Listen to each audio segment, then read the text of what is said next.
विश्व प्रसिद्ध कर्मवीरों और धर्मवीरों की भूमि मेवाड़ राजस्थान का छोटा सा दाता गांव, जो भोपाल सागर कपासन के नज़दीक प्राकृतिक शोभा और रमणीय वातावरण में बसा हुआ है। इस छोटे से गांव में पिता श्री मोड़ीलाल जी पोखरना एवं मातु श्री श्रृंगारबाई पोखरना के यहाँ आज से 2 वर्ष पूर्व पुत्र रूप में एक नन्हे से शिशु ने जन्म लिया। इस शिशु का नाम गोवर्धन रखा गया, किंतु परिवार में सबसे छोटा होने के कारण तथा सयाने बालपन के कारण सभी इस नवजात शिशु को नाना नाम से संबोधित करने लगे। मेवाड़ी सांवरियो नाना गुरु प्यारो लागे, मेवाड़ी सांवरियो नाना गुरु प्यारो लागे, प्यारो लागे रे मोहन गारो लागे, प्यारो लागे रे मोहन गारो लागे। मेवाड़ी सांवरियो नाना गुरु प्यारो लागे, मेवाड़ी सांवरियो नाना गुरु प्यारो लागे। मोडीलाल जी मोद मनाया श्रृंगारा हर साई, मोडीलाल जी मोद मनाया श्रृंगारा हर साई। जन्म हुआ जब दाता गाँव में घर घर खुशियाँ छाई, जन्म हुआ जब दाता गाँव में घर घर खुशियाँ छाई।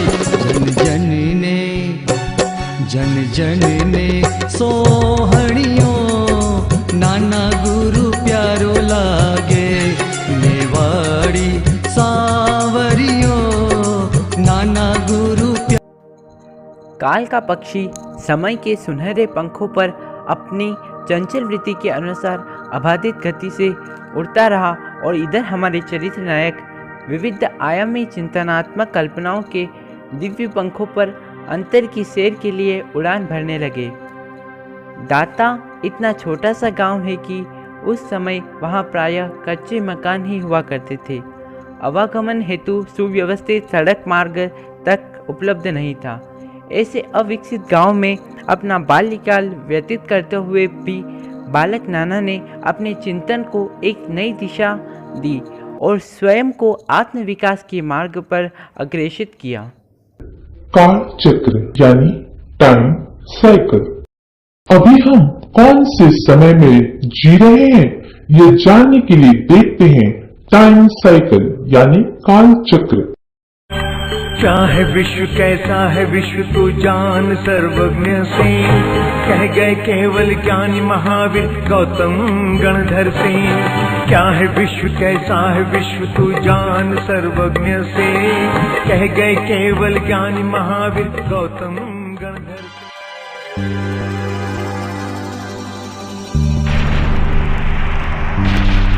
आओ जाने काल चक्र के तीनों आरे, स्वर्ग के संपूर्ण सुख बसे हैं जिसमें सारे।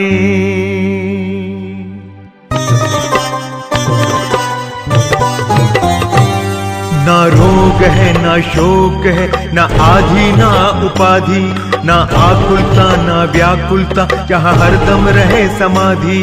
ना वेर ना आवेश, जहाँ पर हर घड़ी उजियारी, जहाँ कल्प वृक्ष बना है जिनका मंगल और हितकारी। की ऊंचाई कम होकर 2 गांव जितनी होती है, पंसुलियां 128 हो जाती हैं। आयु भी 2 पलयुगम जितना होता है। 5वें आरे के प्रारंभ में 6 संधियन और 6 संस्थान होंगे।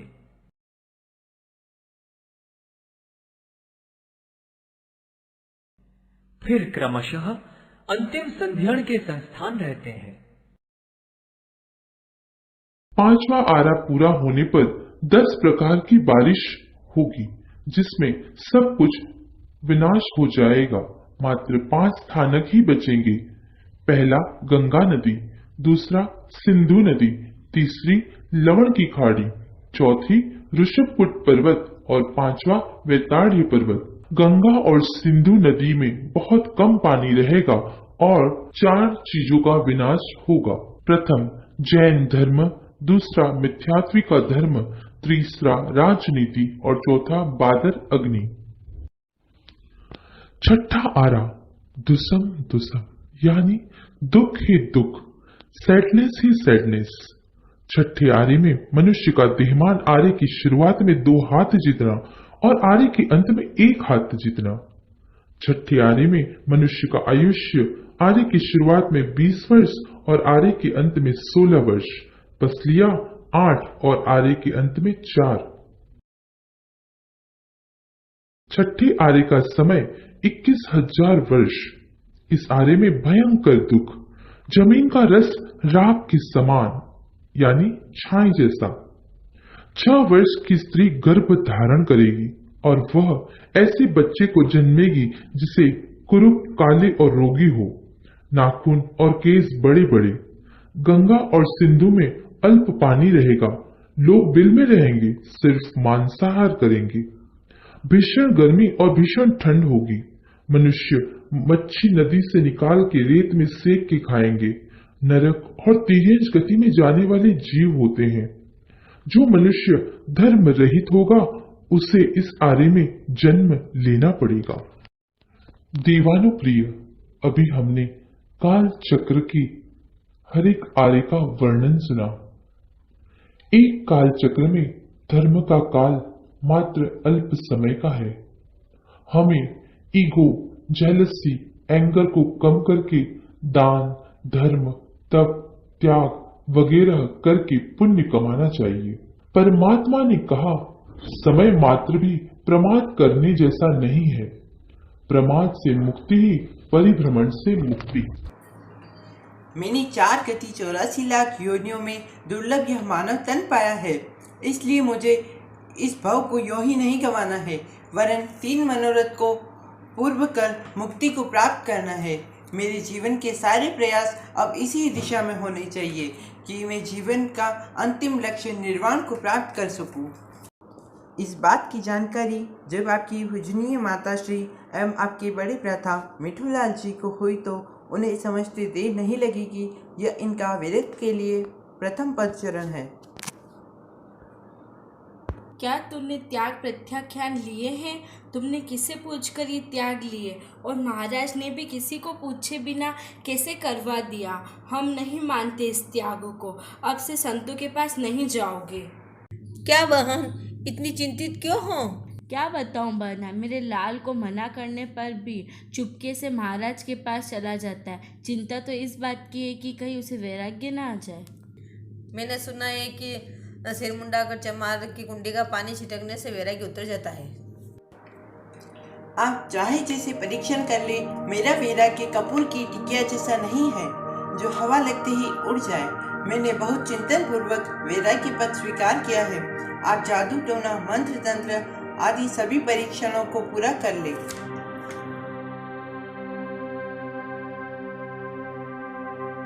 और वास्तव में चंद क्षणों में बादल बिखर गए।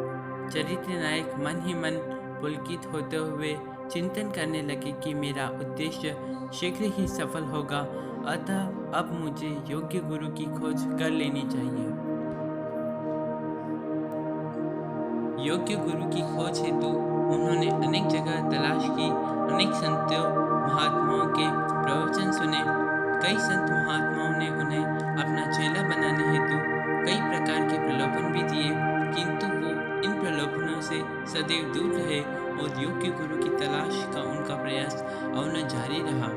योग्य गुरु की तलाश करते करते नाना कोटा में विराजित तत्कालीन युवाचार्य श्री गणेशालाल जी महाराज के पास पहुँचे।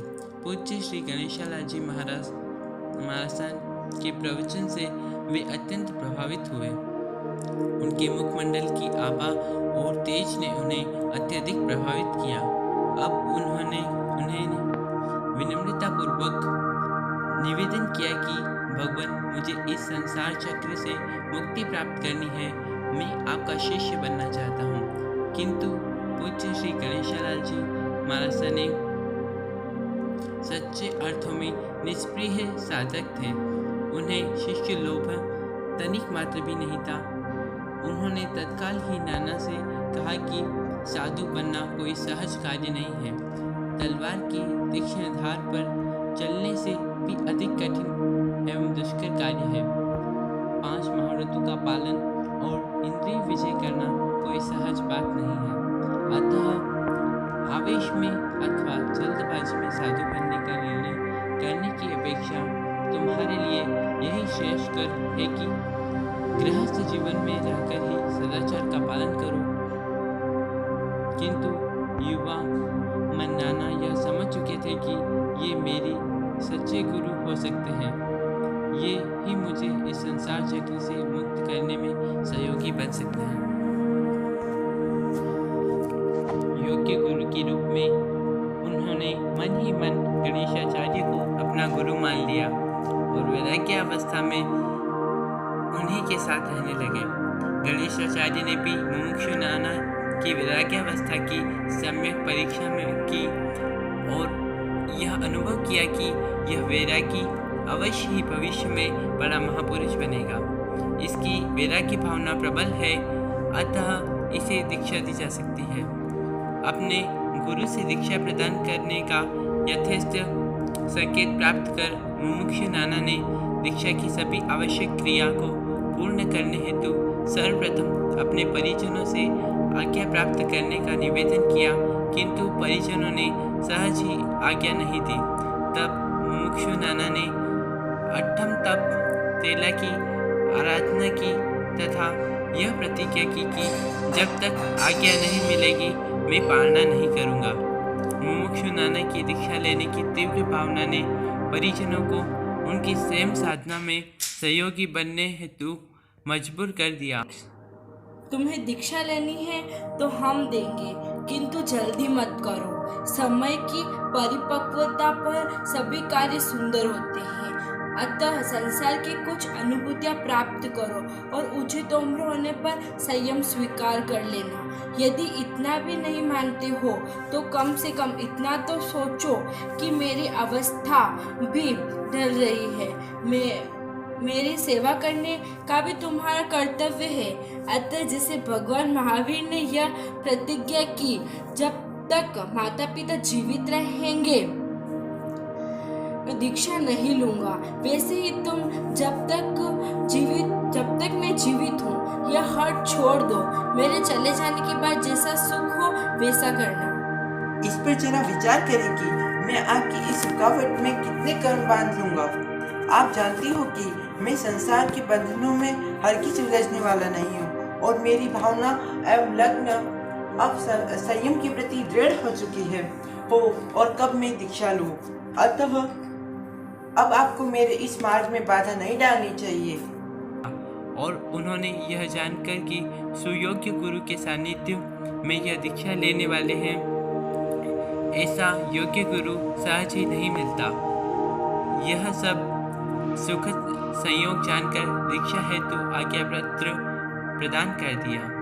यह क्षण मुमुक्षु नाना के लिए परम सौभाग्य का अवसर था, क्योंकि जिस लक्ष्य को वो प्राप्त करना चाहते थे अब उस दिशा में आगे बढ़ने का अवसर प्राप्त। परिजनों से आज्ञा प्राप्त होने पर मुमुक्षु नाना की दीक्षा का पावन प्रसंग उपस्थित हुआ और दाता गांव के पास ही कपासन ग्राम में विक्रम संवत 1996 पौष शुक्ला अष्टमी को चतुर्वेद संघ की सहमति प्राप्त कर पूज्य श्री गणेशाचार्य ने मुमुक्षु नाना को जैन भगवती दीक्षा के प्रत्याख्यान करवाए। अपार जन समूह जय जयकार करने लगा। वस्तुतः यह ऐसा प्रसंग था जब एक सुयोग्य गुरु को सुयोग्य शिष्य की प्राप्ति हुई। यही मुमुक्षु नाना अब नवदीक्षित संत श्री नानालाल जी महाराज के नाम से संबोधित किए जाने लगे। बात उस समय की है जब पूज्य गणेशाचार्य स्वास्थ्य की दृष्टि से उदयपुर में स्थिरावास कर रहे थे। पूज्य श्री नानालाल जी महाराज उनकी पूर्ण निष्ठा भाव से सेवा शुश्रूषा कर रहे थे। पूज्य श्री गणेशाचार्य के स्वास्थ्य में निरंतर गिरावट को देखते हुए श्रावक संघ के आगामी नेतृत्व को लेकर अत्यंत चिंतित था। उन्होंने अपनी यह चिंता एक दिन पूज्य गुरुदेव के चरणों में रखी।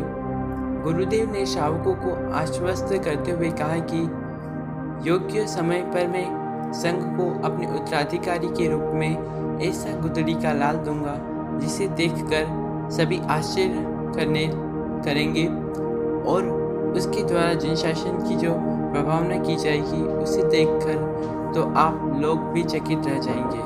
मुनि श्री नानालाल जी महाशय की तप साधना और ज्ञान से पूज्य श्री गणेशाचार्य कितने प्रभावित थे, यह उनके इस व्यक्तित्व से सहज ही परिलक्षित होता है। उदयपुर का राजमहल जो मेवाड़ की आन बान शान का प्रतीक है, उसी राजमहल में हजारों की संख्या में उपस्थित श्रावक श्राविकाओं श्रमण श्रमणियों के सम्मुख ओजस स्तुति 2 संवत 2009 को पूज्य श्री गणेशाचार्य ने मुनि श्री नानालाल जी को युवाचार्य की चादर प्रदान की।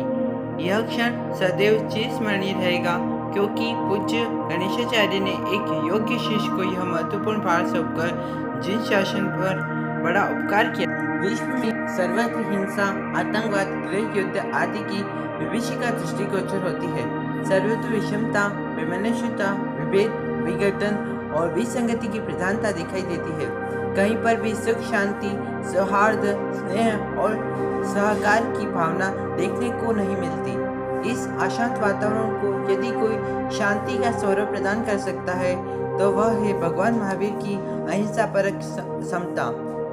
आचार्य श्री नानेश ने व्यक्ति से लेकर विश्व तक को इस अशांत वातावरण में शांत वातावरण प्रदान प्राप्त करने हेतु समता दर्शन की परिपालना करना आवश्यक बतलाया। आचार्य भगवान जब मालवा प्रांत में विचरण कर रहे थे तब आपको ज्ञात हुआ कि यहाँ बहुसंख्यक बालाई जाति के लोग मांसाहार करते हैं। आचार्य भगवान ने हिंसक कार्यों में प्रवृत्त ऐसे लोगों को सदाचारपूर्ण जीवन व्यतीत करने का मार्मिक उद्बोधन दिया। सन 1963 में रतलाम चातुर्मास के उपरांत बुराड़िया ग्राम से धर्मपाल पवित्र का शुभारंभ हुआ। जब आचार्य भगवान के प्रवचन और उनके व्यक्तिगत आचरण से प्रभावित होकर हजारों बलाइयों ने मांसाहार का त्याग कर अपने जीवन को सदाचार की और प्रवृत्त करने का संकल्प लिया। ऐसे लोगों को धर्मपाल के नाम से संबोधित किया गया। आचार्य भगवान के इस क्रांतिकारी और ऐतिहासिक कार्य के लिए जनता ने आपको धर्मपाल प्रतिबोधक की उपाधि से विभूषित किया। जैन परंपरा के सामान्य आचार नियमों में संलेखना या संथारा एक महत्वपूर्ण तथ्य है। जैन गृहस्थ उपासकों एवं श्रमण साधकों दोनों के लिए समाधि मरण पूर्वक मृत्यु वरण का विधान जैनागमों में उपलब्ध होता है। समाधि मरण में मनुष्य का मृत्यु पर शासन होता है, जबकि अनिच्छा पूर्वक मरण में मृत्यु मनुष्य पर शासन करती है। पहले को पंडित मरण कहा गया है, जबकि दूसरे को बाल मरण अज्ञानी मरण कहा गया है।